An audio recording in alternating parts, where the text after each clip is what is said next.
always that old excuse here, this is not the time to do a picture like that, you know. The public doesn't want it now. Well, I don't think the public knows what they want until they see it.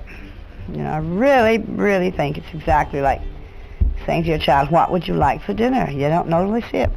The public can't say what they want to see. It's up to us to decide and hope to God they like it, you know.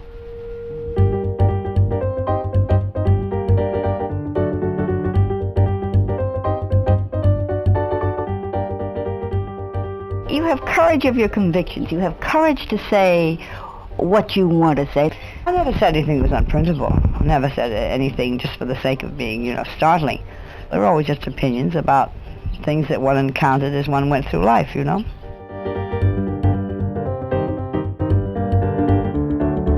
But I was always terribly outspoken and just always said what I thought in as much as I knew about it, you know. They say that in Hollywood one can't do that, but I think honesty counts in Hollywood just as much as it does anywhere else. I think it's just too much trouble to be dishonest and keep up with yourself, you know. The simpler road to just say what you think. Then you haven't got to always check as to what you said to one person, what you said to another. I think this would be exhausting, actually. One can be respected for the truth in Hollywood just as much as anywhere else, you know, or else I wouldn't have had a career. Do you feel that being, let's forget modesty and let's be honest, do you feel that having a certain amount of intelligence as you do is sometimes a hindrance in your field?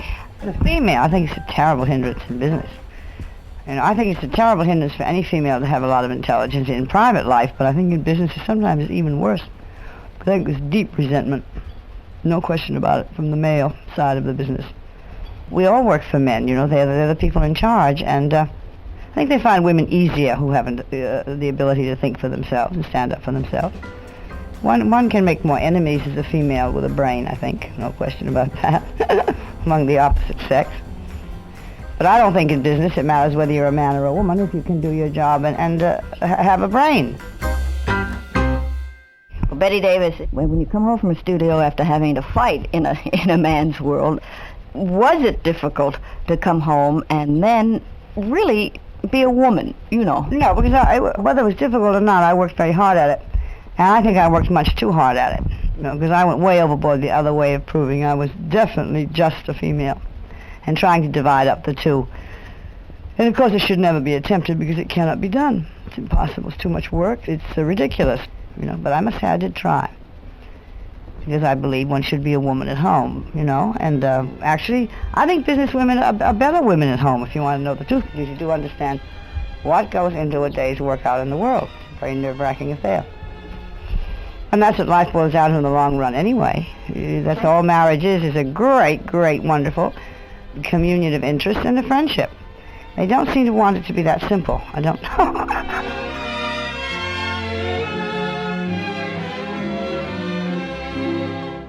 I think men have got to change an awful lot.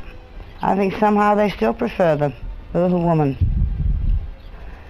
They're just staying way, way behind. And so as a result, I think millions of women are very happy to be by themselves. They're so bored with the whole business of, you know, trying to be the little woman. When no such thing really exists anymore. It just simply doesn't, because the world's gone way beyond it. You know, and the real female should be partly male, and the real male should be partly female anyway. So if you ever run into that in either sex, you've run into something very, very fine, I think. We'll have to start a whole new sex. Well, there is a new sex starting, I think. There's neither man nor woman. It's a very independent male creature that lives alone. And a lot of independent females who live alone. It's all very sad. But it's much easier for both sexes to do it this way nowadays. And I often have said, you know, if men find out how to give birth to children, they'll never propose again. You know, it's really the way the world is going. No question about it.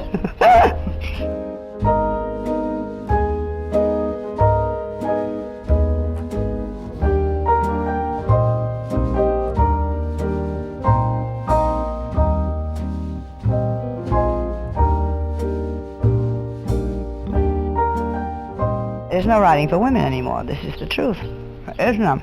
And women have always been the glamour part of the industry. I don't understand that. No, women are the essential part of the theater.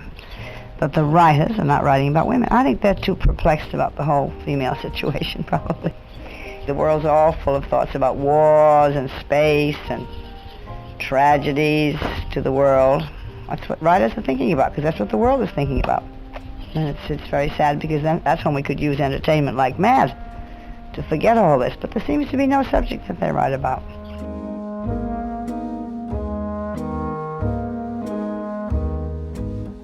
Bette Davis, I think you're very kind to let me come up here. No, it really is a pleasure being and talking with you. I don't often get this kind of joy from an interview, and thank you very much. I'll take you to show you my birch trees now. Good. And this is Shirley Eder thanking Bette Davis, wishing her well, and returning us to Radio Central.